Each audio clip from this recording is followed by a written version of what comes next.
Bonjour, bienvenue dans cette vidéo. Il s'agit d'une série de 3 vidéos dans laquelle on va aborder la fiscalité concernant les revenus de l'immobilier. Si vous n'avez pas vu la vidéo précédente, suivez ce lien ou celui qui s'affiche sous la vidéo.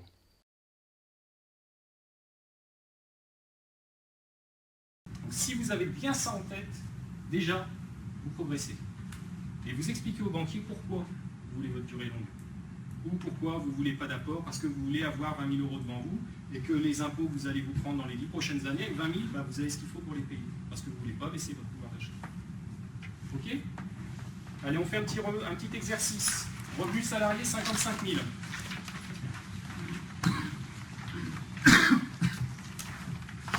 On ajoute 10 000 € de revenus fonciers taxables. Donc je ne parle pas encore de loyer, de charges déductibles. On a calculé notre revenu foncier, c'est 10 000. Donc j'ai un revenu salarié de 55 000 et j'ai un revenu foncier taxable de 10 000. Donc vous avez sur la brochure, vous avez le tableau de tranche marginale et compagnie. Donc je la remets pour les gens qui sont sur Internet. Hop. Voilà. Donc il y a une partie du revenu qui est taxée dans une tranche. Et une partie du revenu qui sera taxée dans une autre. Je vous laisse chercher 30 secondes. Est-ce que vous avez des questions à ce niveau-là? C'est bon? Les revenus, c'est des revenus fiscaux ou Bon, on va prendre 55 000, c'est après l'abattement de 10%, et 10 000, c'est le revenu foncier. Ce n'est pas les recettes, hein, c'est le revenu foncier. Loyer, moins charge, on a 10 000 imposables. Allez, je suis pas vache. On a bien dit, hein, on a quelqu'un qui a un revenu de 55 000. On va évidemment donc à un moment calculer le taux marginal d'imposition et on va calculer son impôt et sa CSG sur les revenus fonciers. Est-ce qu'il ne vous manquerait pas une petite information? le taux de la part de situation familiale. Situation familiale. J'ai bien dit 55 000 par part, etc. Donc je ne vous ai pas dit, il a une part. Donc info complémentaire, il est 2,5 parts, marié à un enfant. Je suis fun, j'aime bien. Non, ce qui est important, c'est qu'on apprend avec ce genre de choses. On mémorise. Ah oui, je me souviens que cet exercice-là, j'avais oublié de compter le nombre de parts. Calculez votre nombre de parts. Et calculez votre revenu par part. Ok? Donc qu'est-ce qu'on va faire avec les 55 000? On divise par 2,5. J'ai 2 parts et demi, je vais calculer mes 55 000, dans quelle tranche ils sont. 55 000 divisé par 2,5. Ok? Je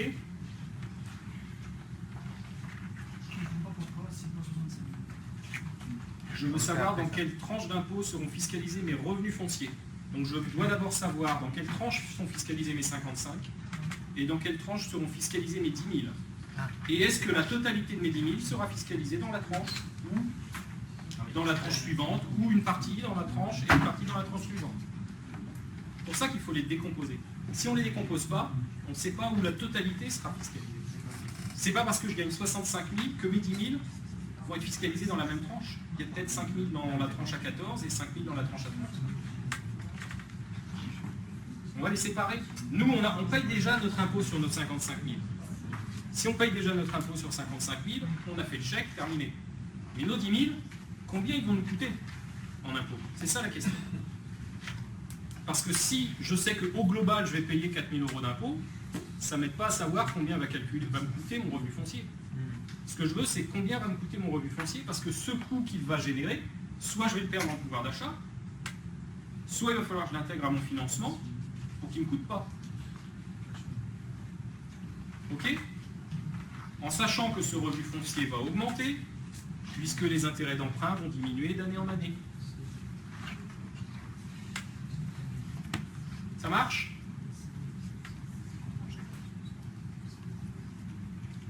Allez, je reviens sur l'exercice. Et je remets les parts. Alors 55 000, qui veut me donner des réponses là? 55 000 divisé par 2,5. 22 000. Ça veut dire qu'on a combien de revenus fonciers qui seront taxés dans quelle tranche? 0,9. 22 000 moins 9 700. Moins 9 700. 22 000 moins 9 700, c'est mes revenus salariés. Ils sont taxés à 14. OK? Fois 2,5. Parce que j'ai 2 parts et demi. Mais la question, c'est mes loyers, là, mes revenus fonciers, mes 10 000 euros de revenus fonciers, ils vont être taxés comment? Une partie à 14 et une partie à 30. Une partie à 30. Oui, 26 000 moins 22 000, ça c'est la part à 14, et le reste à 30. 26 000. Toi 14. 791. Pourquoi?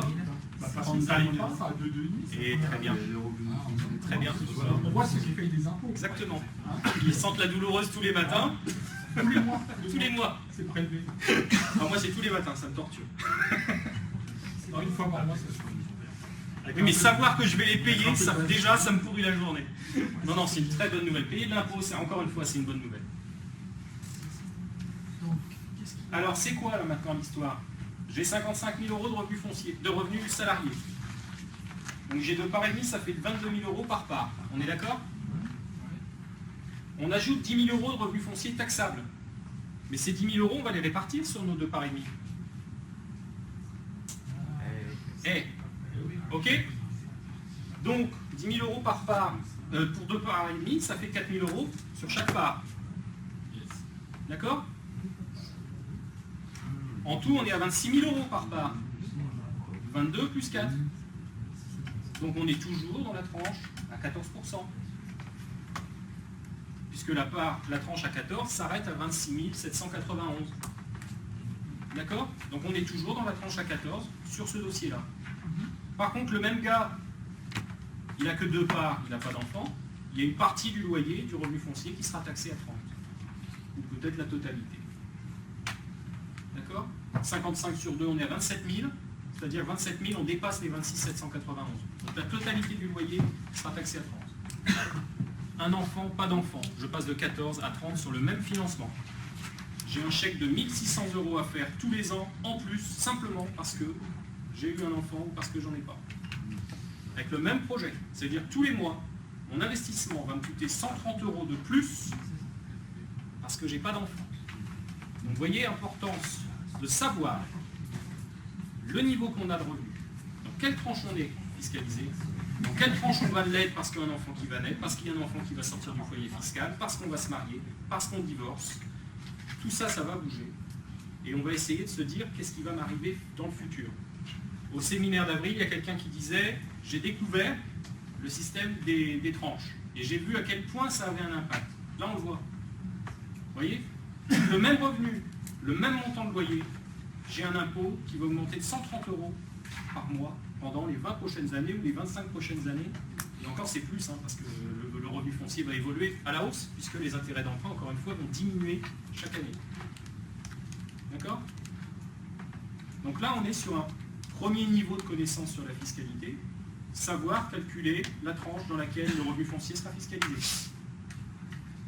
Et on a un dossier facile, parce qu'il est juste en début de tranche. Par hasard, s'il est juste en début de tranche, c'est parce que c'est le premier exercice. On va faire un deuxième exercice avec un revenu qui est peut-être à cheval.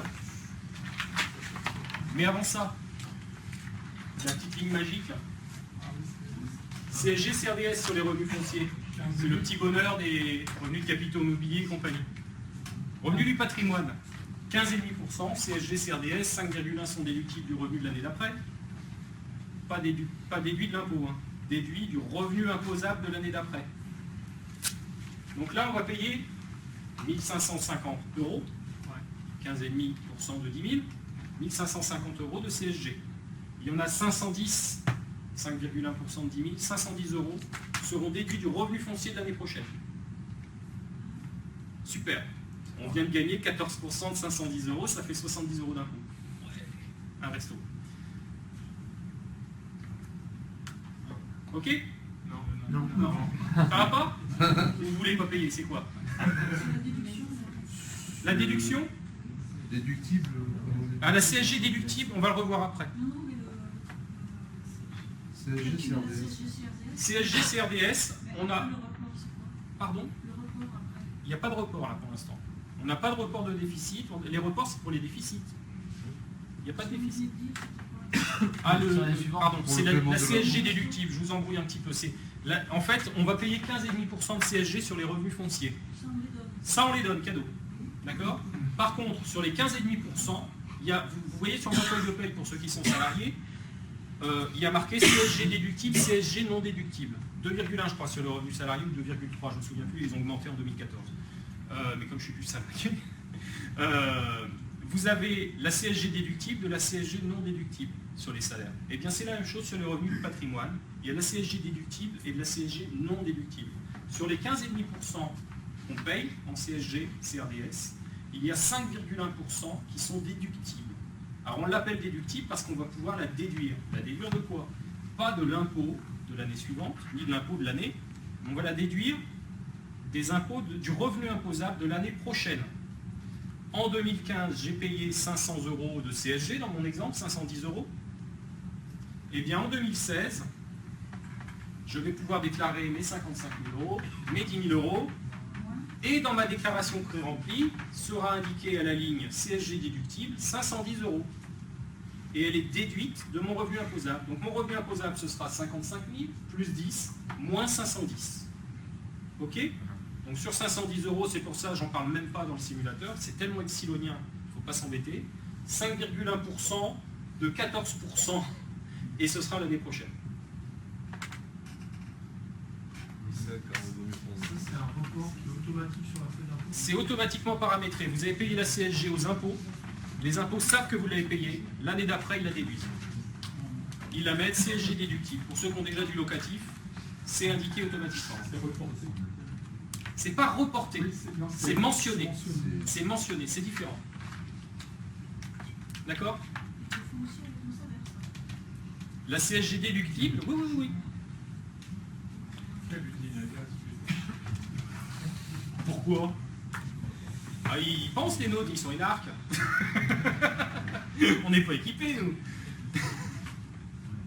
C'est bon? Allez, ça c'est la première strate. Donc le coût de notre revenu foncier, c'est quoi? C'est 1 400 € d'impôt, 14% de 10 000. Et, prenez pas tous des photos, je suis pas bien coiffé. Ah d'accord, moi je me décale alors. Vexant lui. Prochain exercice, tu le fais toi. Et on a la CSG CRDS, 15,5 de 10 000. 1400, 1550, 2950 € d'impôts et de CSG sur nos 10 000 €. 29,5% au cumul. 14 et 15,5. Si on est dans la tranche à 30, 30 plus 15,5, 45,5 qui s'en vont. Quand on a 10 000 € de revenus fonciers et qu'on a notre schéma là, c'est bon, je suis en cash flow positif à 0 ou à 100 ou à 200, et bien là, on vient de prendre un chèque de 250 € tous les mois à faire. 3 000 € divisé par 12, 250. Donc le cash flow qui était de plus de 200, il est de moins 50 là. Pardon? On pourra peut-être venir le corriger après. Non, fais une photo. Mais il y a d'autres exercices plus compliqués, ouais. Ce sera mieux. Mais là, au prix de la pellicule, c'est bon, hein, tu peux y aller. Qu'est-ce que c'est cet impôt au final? C'est pour le bien de la France. C'est l'impôt sur les revenus fonciers. Uniquement foncier. Juste les revenus fonciers. Là, j'ai pas calculé l'impôt sur les 55 000. Hein. On les paye, on le sait. On peut calculer rapidement combien on paye. Hein. Là, le but, c'est d'isoler juste le foncier. Voilà. Là, le but, c'est d'isoler le foncier. Il faut vraiment calculer l'impôt sur notre nouveau revenu. Les autres, ils existent. On se prend la torchée. OK. Maintenant, on a nos 10 000. Et bien, on vient de prendre une petite ardoise à 2009. Donc, si on ne le sait pas, c'est quand même 250 € par mois. D'accord? Donc ça, c'est un truc, pour donner une idée quand même. Hein. 10 000 € de revenus fonciers, en début de projet, c'est à peu près 20 000 € de loyer. Hein. Avec les intérêts qui sont bas aujourd'hui, c'est peut-être 18 hein, la ruche. Mais on a 20 000 € de loyer. On n'a pas de trésor. On ne sait pas encore la durée de financement, j'en ai pas parlé là sur ce projet. Mais on sait qu'on a 20 000 € de loyer qui vont nous coûter tous les ans 3 000 €. On n'a pas encore calculé la durée du financement, le niveau de l'apport, le machin, la vacance locative, le PNO, tout ça on n'a pas compté. Enfin, c'est intégré, hein. Mais on n'a pas encore dit dans mon budget, je vais avoir combien de PNO, je vais avoir combien de vacances, on n'a pas encore compté tout ça. Mais on sait qu'avec 20 000 euros de loyer, on a 10 000 euros de revenus fonciers à la louche. Vous voyez, je vous disais, vous allez chez le banquier avec votre calculatrice là, ou un papier de bouillon et un crayon. Vous avez l'info sur la mensualité. Là, vous venez d'avoir l'info sur votre fiscalité. D'accord? Vous êtes dans d'autres dispositions pour négocier et pour savoir ce que va vous proposer votre banquier. Et quel va être l'impact, puisque là, vous venez de savoir que tous les mois, il y a 250 euros qui s'en vont. D'accord? Donc là, vous allez chez le banquier et vous dites, je sais que j'ai 250 euros à sortir tous les mois sur de l'argent que je n'ai pas. Le banquier est heureux. Alors, il ne faut pas lui dire parce qu'il risquerait de comprendre. Mais vous le savez, vous. D'accord? Je suis méchant. Hein. Vicieux. Bon, c'est samedi, on se relaxe. Hein. C'est bon? Une question. Oui. On ne considère pas que les loyers qu'on touche, c'est le revenu foncier. Les loyers, c'est pas le revenu foncier. Le revenu foncier, c'est les loyers moins les charges. J'ai recettes moins les charges. On y vient. Ok? La première chose, c'est de savoir comment on est fiscalisé. Oui. Je me mélange un petit peu là. Quand on calcule sur le revenu foncier 4 000 euros par part, Oui. après on calcule l'impôt sur les 10 000. Oui. Parce que l'objectif de calculer les 10 000 sur 2 parts et demi, c'est de savoir la tranche dans laquelle ils vont être fiscalisés. Est-ce que nos 4 000, quand on les ajoute à nos 22 000, on est encore dans notre tranche précédente? Voilà. Donc j'avais 22 000 euros de revenus salariés, 55 000 divisé par 2,5, j'avais 22 000 euros de loyer, de salaire. 22 000 euros, si j'ajoute 4 000 par part, est-ce que je suis toujours dans la tranche à 14? La réponse est oui. À partir de maintenant, je sais que mes 10 000 euros seront taxés à 14. Et les 14%, c'est sur les revenus uniquement Sur les fonciers. revenus fonciers, pas sur les loyers. D'accord. D'où l'intérêt de Pas sur savoir la calculer son totalité revenu foncier. de ce qu'on gagne. Non, c'est pas les recettes. C'est les recettes moins les charges déductibles. Sauf en micro-foncier. Sauf en micro. On va y venir. Ben là j'ai dit 10 000 euros de revenus fonciers. Donc ça pourrait être 10 000 euros une fois qu'on a appliqué l'abattement de 30%. Ça va dans quelle tranche on est. Voilà. Ok? En gros, quelqu'un On y vient. Petit offset? On va bientôt faire la pause. Ok? Oui. juste pour être sûr de comprendre, quelqu'un qui a 0 revenu et Ouais. qui n'a que les 10 000 euros, il est... Eh ben il a 9 700 euros de revenus fonciers taxés à 0 Ouais, et les 300... et les 300 euros taxés à 14 et il a la CSG sur les 10 000. Et à l'inverse, quelqu'un qui est à 30 000 euros de revenus Ouais. et qui gagne les 10 000 en plus, ces 10 000, l'ensemble des 10 000 sont taxés à 30. S'il est célibataire, qui gagne 30 000, il est en début de tranche à 30%, puisqu'il a dépassé, hop, les 27 000. Donc il a une partie de son salaire qui est déjà taxée à 30. Il ajoute 10 000. Les 10 000 restent Ah oui, dans la c'est- tranche à 30%. Pardon, c'était pas un bon exemple. S'il gagne 20 000 et il a 10 000 de revenus en plus, Et ben il va avoir 6 791 euros de loyer de revenus fonciers qui seront taxés à 14. Et ce qui dépasse, c'est-à-dire le reste, 3 par tranche. 209, On reste par tranche.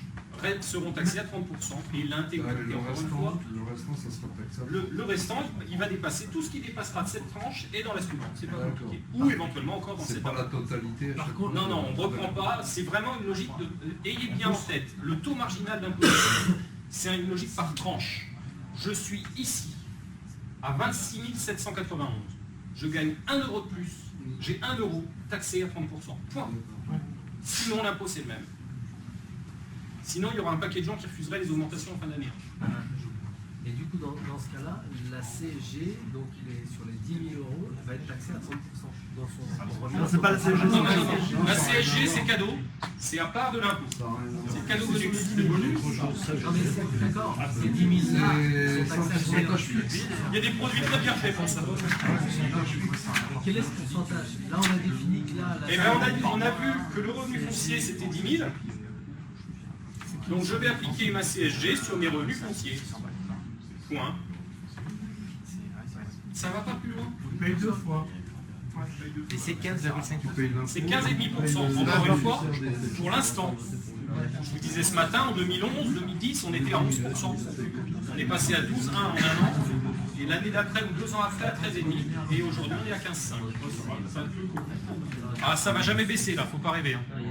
Parce qu'on est bien, on est quand même bien géré, l'État est bien tenu.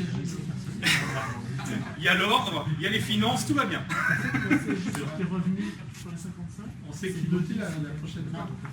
Oh, je sais pas si ça fera grand chose. Attention, je suis en live, moi, pas d'opinion politique. C'est très bien, c'est parfait. Donc, on est sur une logique impôt plus prélèvements sociaux. À partir du moment où on a compris impôt plus prélèvements sociaux, on sait calculer le coût fiscal de notre investissement et le coût social, parce que les prélèvements sociaux, c'est du social. On paye nos impôts. Ok? Donc, vous voyez, avec votre revenu, on n'a pas parlé encore de fiscalité, d'option fiscale sur un revenu. Là, j'ai juste dit, j'ai 10 000 € de revenus taxables. Je n'ai pas encore réfléchi à optimiser mon revenu taxable. Mais au moins, on sait comment on est taxé. D'accord? Et vous allez voir tout à l'heure comment le financement va permettre d'optimiser ça. C'est redoutable. Vous voyez comment se passe un séminaire que j'organise sur l'investissement locatif. Il s'agit d'un petit extrait. Vous voyez déjà comme c'est concret. On a la théorie, on a tout de suite la mise en pratique, on a des exercices et on vérifie qu'on a bien compris ce qu'on a étudié. C'est primordial pour réussir vos investissements. Merci d'avoir suivi ce premier exercice. Si vous voulez voir le deuxième qui est un petit peu plus complexe, cliquez sur ce lien ou bien cliquez sur le lien qui est sous la vidéo. À bientôt!